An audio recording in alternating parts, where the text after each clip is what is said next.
Yo, what's going on, people?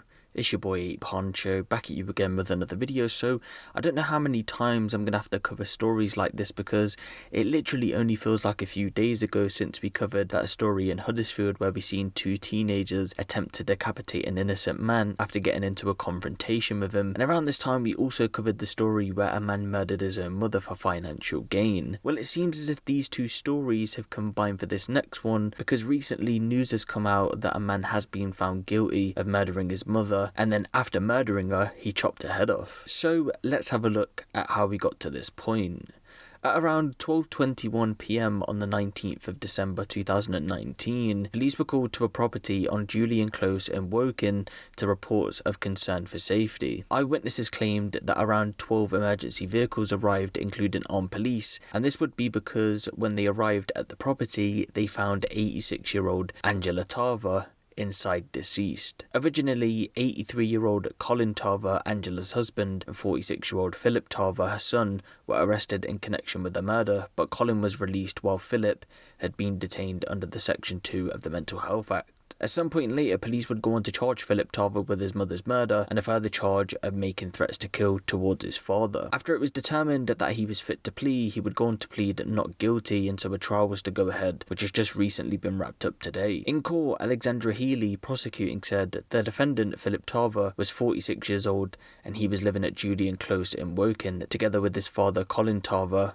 who was then 83 years old at the time, and his mother, Audrey Angela Tarver, who everyone knew as Angela, and she was 86 years old. In regards to the night before the murder, the prosecution said at around 9:30 PM, Philip indicated that he wanted to go and buy some alcohol, and his father in due course then gave him around £15. And as this was getting explained, CCTV footage was shown which showed him buying a small bottle of vodka and a box of Heineken. It was said that when he came back to the house, his father saw him opening up the bottle of vodka and drink it, and everything seemed pretty normal. It was also said that he had been taking cocaine throughout the night, but Philip later on would go on to deny this. Colin was the first one to go to bed at around 11 PM, and then Angela joined him a bit later using the stairlift. In the morning, when Colin woke up, the prosecution explained that he saw his son dressed up like a woman.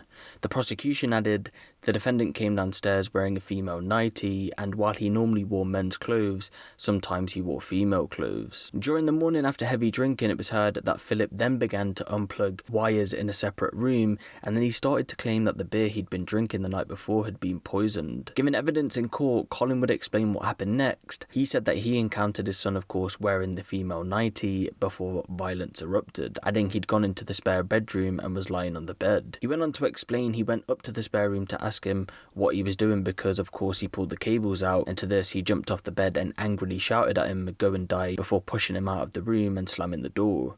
Colin then stepped back in the room to talk to him, and to this, Philip leapt up off the bed, so he decided to go back downstairs into the kitchen. Angela at this time was sitting at the table with a cup of tea, and she was sitting on the chair with her back to the sink, because the pair normally watch Bargain Hunt, which was on at around 12:15 PM, but of course the wires had been disconnected for the TV, so Colin made his way into the other room to plug the wires back in. As he was doing this, he then heard a woman scream, adding, "I stopped what I was doing, went across the lounge towards the dining room. Once I was in the dining room, I could see the chair Angela was sitting on in the kitchen had gone over, and all I could see were her legs resting on the chair. They weren't moving, they were motionless, and she was on her back." Philip was standing in the hall and noticed he was holding a sword and it was covered in blood, and then he went on to say in that split second he thought he was going to kill him, and then went on to explain that his eyes were yellow and bulging, and then said that he was going to kill him. And then when he asked why, Colin would go on to say that Philip said because he'd been commanded by the master or commander or something like that. It just didn't really make any sense. He went on to say, "I didn't say anything or really do anything, I just struggled with him and of course took the sword off him. I grabbed hold of the telephone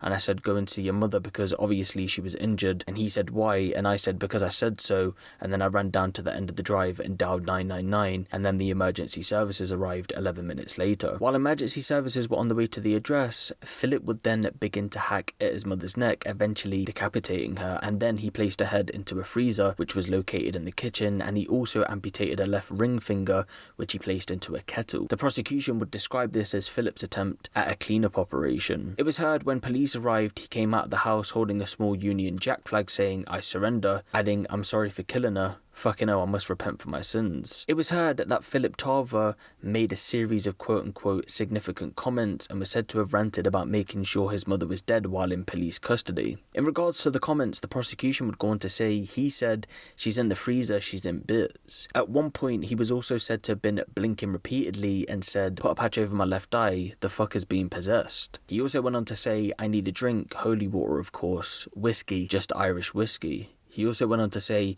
"I had a moment of madness." He also went on to describe struggling with his sexuality since the age of 5 and he dressed in women's clothing, but his father didn't mind. He also described his mother sitting at the kitchen table and looking half dead, so he said he wanted to put her out of her misery. He said he stabbed her in the heart and he had to make sure that she was dead, and then he said it was all a blur and hazy and he was trying to process what had happened. He said his dad said, "Oh no, you're dressed like that again." He said his dad was used to seeing him dressed in women's clothing. He also went on to say he saw his mum still in the kitchen staring blankly at a wall, not looking at it. She didn't acknowledge him, so he got a knife. He pushed her onto the floor and stabbed her in the heart. He then said he cut her head off with a knife to make sure that she was dead. He said he was very confused at the time and still doesn't know what happened. And at one point he was also described as shaking with his head in his hand and sobbing, saying, "What have I done?" Asked by police why he put her head in the freezer, Philip allegedly replied, "I couldn't bear to look at her, so I had to get her head away from me." Even though he had pretty much already confessed to killing his mother, Philip would bizarrely go on to blame his father, ultimately saying that he would inherit his wife's fortune when she died, and this was the motive for his father killing her, all while pleading that he was innocent. With the anger and tension between the pair stemming from Colin not approving of his son dressing in female clothes and him wanting to become a female. So Colin would go on to deny that he knew the value of the estate that his wife owned, but the defence put forward that Colin had lost out on thousands due to a Ponzi diamond scheme, hinting that this could have been the motive for the murder, to recoup the money that he lost out on that Ponzi scheme.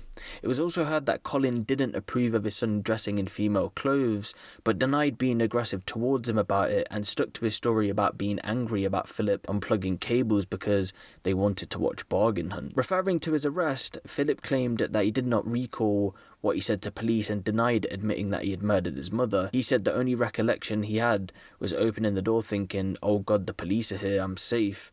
And then he went on to say, "I immediately put my hands up and said I surrender," adding he didn't have no recollection of saying anything else. So after the prosecution put holes in Philip's claims that his father was the murderer, the jury, after 12 hours of deliberation, found him guilty of murder and guilty of threatening to kill his father. It was heard that as the verdict was getting read out, Colin had started to cry and started to shake its head. So of course, the trial has just wrapped up. This wasn't the sentencing date, but I will keep you guys posted on the sentencing when it happens. I'll more than likely put a community tab post up, and if you guys haven't followed me on Instagram, it's Huncho on there, by the way. I'll post his sentencing more than likely on my Instagram as well. Now, what I didn't actually tell you guys was that Angela had actually suffered from a stroke way back in the 90s, and the effects from this stroke were that bad that up until obviously she was killed, the way that she would communicate with people is actually writing on a notepad, and she couldn't even really speak to people. So this is how weak this woman was. So it really just goes to show you that when people abuse substances like cocaine and alcohol, and especially when they mix it together, it makes people act erratic and act out of character and end up doing crazy things like decapitating your own mother, the person who literally brought you into the world. You feel like you can go and stab her in the heart for one, and then go to chop her head off is just absolutely baffling to me. I don't understand how someone could even be put in a mindset like that, but I guess that's what these kind of drugs do to people. But I do want to take this time out just to say rest in peace to Angela, because right now Colin has lost his son to jail and he's lost his wife in such a horrific incident which he had to witness. So can't really imagine what he's going through right now, but I do want to send my condolences out to him and the family as well. But let me know what you guys think of this in the comment section below. Give the video a little like, and if you want the latest drill, street and music news out of the UK, be sure to hit the subscribe button and the notification bell. It's been your boy Huncho, and I'm out.